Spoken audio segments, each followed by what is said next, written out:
আমরা দেশ হারানোর ঝুঁকিতে আছি। ধীরে ধীরে আমাদের বাংলাদেশের খুবই গুরুত্বপূর্ণ স্থাপনাগুলি বিদেশিদের হাতে চলে যাচ্ছে। দক্ষতা বৃদ্ধির নামে অর্থনৈতিক উন্নয়নের অজুহাতে সম্পূর্ণ অস্বচ্ছ প্রক্রিয়ায় চুক্তি গোপন করে এই অনির্বাচিত সরকার ডক্টর ইউনূস, যার মেয়াদ 30 মাসও নেই, সে 30 বছরের চুক্তিতে বিদেশিদের হাতে বাংলাদেশের হৃৎপিণ্ড যে চট্টগ্রাম বন্দরগুলি আছে সেগুলি তুলে দিচ্ছে, যার কারণে প্রতিনিয়ত বাংলাদেশের যে নিরাপত্তা সেই ঝুঁকিতে ভুগবে।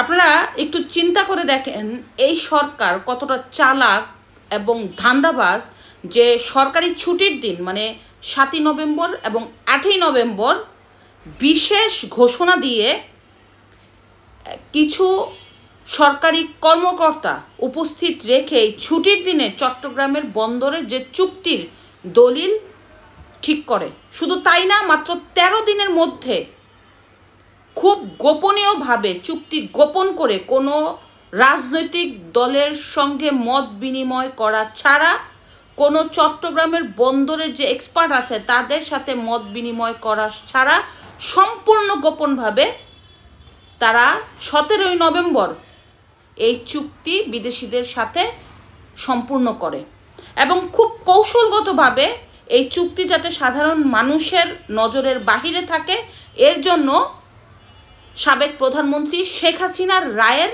দিন ধার্য করে এই 17ই নভেম্বর। শুধু তাই না, সরকারের পক্ষে এই রায় যাওয়ার পরেও যে শেখ হাসিনার ফাঁসি হয়েছে, তারপরও যাতে আরও 2-3 দিন নজর সাধারণ মানুষের এই চুক্তির মধ্যে না থাকে, এর জন্য বঙ্গবন্ধুর বাড়ি ভাঙানোর নামে নাটক করে ওইখানে বুলডোজার পাঠানো হয়েছে।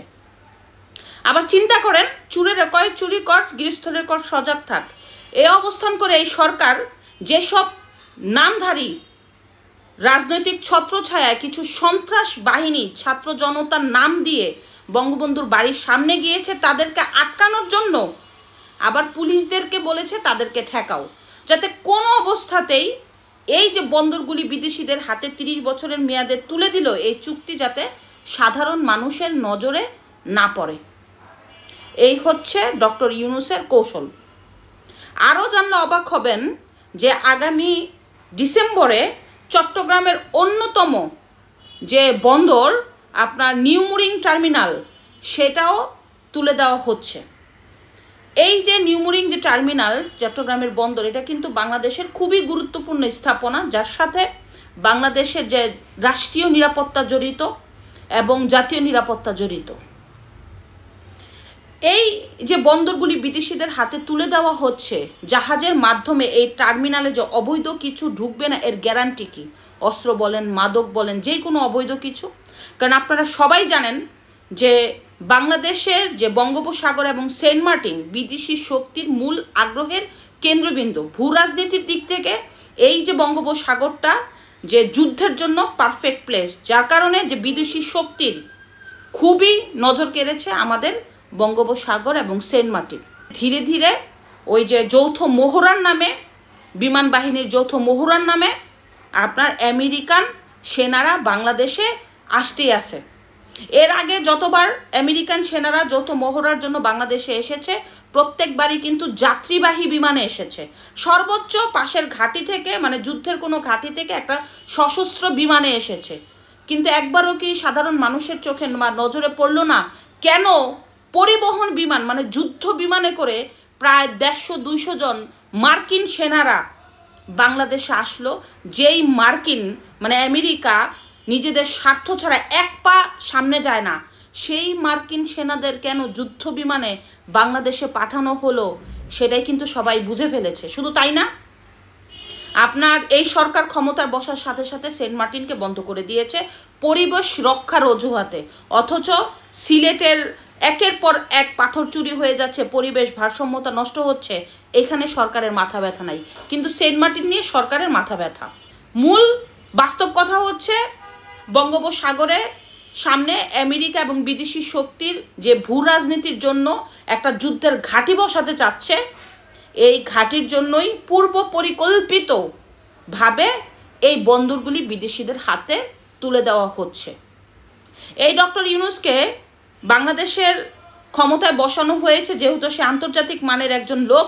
সে যদি ক্ষমতায় বসে, বাংলাদেশের জনগণ ভেবেছিল বাংলাদেশের উন্নয়ন হবে, অর্থনৈতিক উন্নয়ন হবে।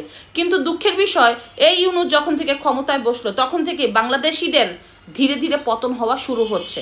এখন বাংলাদেশিদের কেউ আর ভিসা দিতে চায় না। শুধু তাই না, বিদেশি নাগরিকরাও বাংলাদেশে যাতে না আসে এর জন্য রেড অ্যালার্ট জারি করেছে বিদেশ থেকে।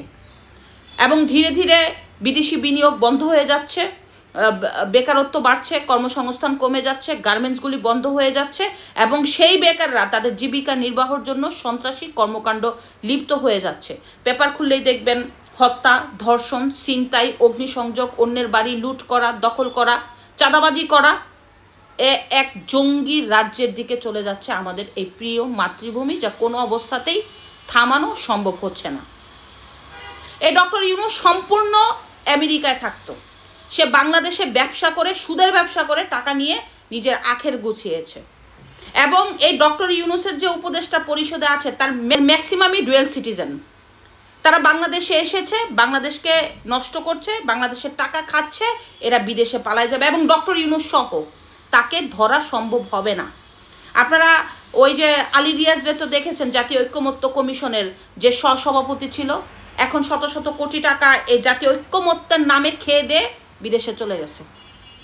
সবচেয়ে বড় কথা হচ্ছে এই যে বাংলাদেশের হৃৎপিণ্ড, যে টার্মিনালগুলি বিদেশিদের হাতে 30 বছরের জন্য তুলে দেওয়া হলো, চুক্তিগুলি কেন গণমাধ্যমে প্রকাশ করা হলো না? কেন রাজনৈতিক বিশ্লেষকদের সাথে বসানো হলো না? একটু চিন্তা করে দেখেন, এই ডক্টর ইউনূসও বাংলাদেশে থাকবে না। বাংলাদেশকে বিদেশি শক্তির এজেন্ডা বাস্তবায়ন করার জন্য বাংলাদেশে থেকে কিছু স্বার্থান্বেষী মানুষ ধ্বংস করার চেষ্টা করছে এবং বাংলাদেশ হারিয়ে যাওয়ার দ্বারপ্রান্তে। এটাই হচ্ছে বাস্তব কথা। এখনও যদি সাধারণ মানুষ বোঝার চেষ্টা না করেন, সামনে আমাদের এই প্রিয় মাতৃভূমিকে আর খুঁজে পাওয়া সম্ভব হবে না। কারণ এখন যারা ক্ষমতায় বসে আছে তারা এখন পালানোর চেষ্টা করছে, তাদের স্বার্থ গুছিয়ে ফেলেছে। ডক্টর ইউনূসের আখের গুছানো হয়ে গেছে, এখন পালানোর পালা। মধ্য দিয়ে বাংলাদেশ শেষ হবে। ধন্যবাদ।